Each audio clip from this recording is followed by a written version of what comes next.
Yes. Barely. Okay, good. Where can we start? Just a quick reminder that you guys are limited to 1 or 2 questions because of time. Sorry. Who would like to start? Well, I'll start. Okay. Hi, how are you? Good, how are you? Good. So you Transformers, Star Trek, Hawaii Five-0. What is it like for you to balance all of these projects? Luckily, there's 2 of us. We never break the soul of more than one thing at a time. So once we have the story, then after that it's downhill. It's really all about figuring out what the story is. Nonetheless, we got a lot going on. But you know, I think the other key for us is to really work with the best people possible. And when Peter Lenkov, our showrunner, came in the room and pitched us his take on Hawaii Five-0, it was extremely clear that not only did he have the heart and soul of the show down and had lived it since his childhood, but that he was going to run a very tight ship. And that's a huge part of what we look for when we get involved in anything, because at the end of the day, we can't do everything. So the best, you know. And we're used to teaming up because we've teamed up forever. So we like teams, and we like sharing the spoils and the blame. Thank you. Sure, you're welcome. Were you fans of the original show? Did you know it? I didn't know it very well. I knew what a lot of people knew, and I remember in the household having it watched.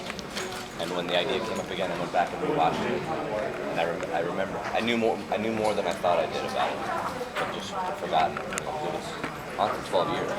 Yeah. From 68 to 80, from Johnson to Reagan.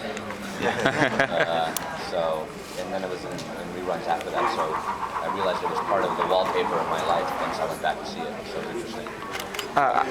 Sorry. Does your interpretation differ from the original? Well, I think hopefully what you'll find about this show is that the spirit of the original is very much alive and well. And I think the spirit of the original was about family for us. It was about how the team functions as a family. It's about the island as the 5th character on the show. It's about the way that the team works together under crisis to solve problems. What's different though, I guess, it's more like a movie for us every week. It's more of an action show. Ben Weston directed the pilot. We gave it a look that I think is different than kind of a standard police procedural. It feels a little bit like a movie. And instead of just doing a sort of murder of the week, it's a little bit more, Hawaii is sort of an international destination, and the crime center reflects its position in the world as opposed to just the neighborhood murder. I think what's also really exciting for us is that we've never really done a procedural before, and we've been fascinated by them. But every kind of, I guess the closest version of a cop show that we've ever done was Fringe. But we had this whole sci-fi genre spin on Fringe.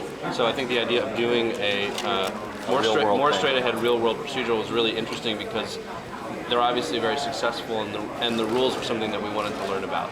And obviously Peter and the rules, and obviously Peter coming off CSI New York knows those rules very well. So it felt like a really great combination. Do you find that it's a struggle to be, I don't want to say limited, but in a way going from Fringe, which is, limitless, to something that's grounded in reality? Do you find that there's...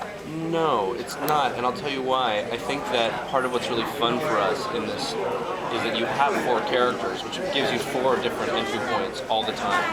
And you have to live in the internal lives and the external lives of those characters all the time. So there's a wealth of information and a wealth of character to draw from. So I really like that. I mean, I think we found that to be a lot of fun. It's also really fun to see how they function together when they're not always in the same room to solve a crime on a clock. So in the real world, it's just as strange. I want to ask you about the casting. The show isn't a sci-fi fantasy, but you almost have a perfect storm. Yeah. Daniel and Grace and just everybody in there. Was that planned? Because you're getting so much discussion on all of the sci-fi fantasy blogs because of the cast. Sure. Now everybody's so tuned to the show. I think it was a happy accident in the sense that we were obviously fans of Lost and obviously fans of Battlestar, so we knew a lot about them. Wasn't conscious though. Yeah. It was just who's best for the role. And then suddenly you look at your casting and it's like, this is kind of a geek-friendly cast for us. Maybe we just drew like the warm security blanket closer somehow of what we knew. But the truth is that they are all wonderful, and what you really hope for with the cast is that they walk in the room and they sort of are those people. and Yeah. you know, every one of them really came in, and you know, they just. I will say that I think the vibe on the set day one was like we'd been doing it for 5 years, and that almost never happens. So it really felt like it was a testament to the fact that we brought together this amazing group of people who clicked right away. I'm sorry, I think we have time for like one more question. Will you be telling more personal stories of the characters than, say, the original did? Yes, definitely, for sure. I think that, you know, while we loved the procedural element to any show, I think without, just as a matter of personal taste, without the character to really, really draw from, it doesn't interest us as much. So as writers, we're always going to want to go toward how do we peel back more layers about our people, how do we find out things about them we didn't know, how do we surprise audiences with things about them they didn't know. And that tends to be how we, I think, thrive. You were talking about how Hawaii is going to be the 5th character. Maybe can you go in a little bit more about your plans to do that? Well, it's funny. One of the shows that we did grow up on massively was Miami Vice. And Miami Vice, Miami was obviously such a huge character on that show. And what was great about it was, at least as a kid, what I remember loving about it was the idea that it looks like paradise, but there's this whole underside to it. And when you look at Hawaii Five-0 now, and when you look at what that original show was about, I think it had a very similar bent. In fact, I think Miami Vice took from that a little bit. And you hear in the pilot how Hawaii is kind of a gateway to the U.S. from that direction, and then out to the world from our direction.